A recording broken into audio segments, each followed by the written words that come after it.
வணக்கம் நண்பர்களே. நம்ம வீட்ல இருந்த மயில் கருப்பு பெருவிடை கோழி வந்து பார்த்தீங்கன்னா, இன்னைக்கு குஞ்சு பொரிச்சிருச்சு.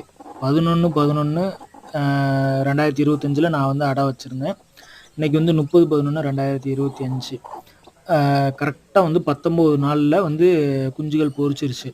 இந்த 19 நாள்ல குஞ்சுகள் பொரிக்கணும்னா, நம்ம என்ன பண்ணுவோம்னா, எப்பயுமே வந்து பார்த்தீங்கன்னா, முதல் முட்டை இடுது பாருங்க. அந்த முதல் முட்டை இடுறப்பயே நம்ம வந்து பார்த்தீங்கன்னா, அடையில அதுவே உட்கார்ற மாரியான செட்டப் வந்து பண்ணிருவோம். அதுக்கப்புறம் வந்து பார்த்தீங்கன்னா, ரெகுலரா அது அதிலேயே முட்டையிட்டு, அதிலேயே வந்து பார்த்தீங்கன்னா, டெய்லி வந்து படுத்து படுத்து எந்திக்கிறப்போ, எந்த ஒரு கருவுமே டேமேஜ் ஆகாம, அத்தனையுமே 100% கேட்சிங் ஆகும். அதுக்கப்புறம் அது வந்து முட்டை முழுசா இட்டு முடிச்சுட்டு, அதில உட்கார்றப்போ, கரெக்ட்டா வந்து 19வது நாள்ல வந்து நம்ம வீட்ல வந்து குஞ்சுகள் பொரிச்சிருது. 21வது நாள் வந்து எல்லா குஞ்சும் பொரிச்சு முடிச்சு எந்திரிச்சிரும். அந்த அளவுக்கு கிளியரா இருக்கும் நண்பர்களே.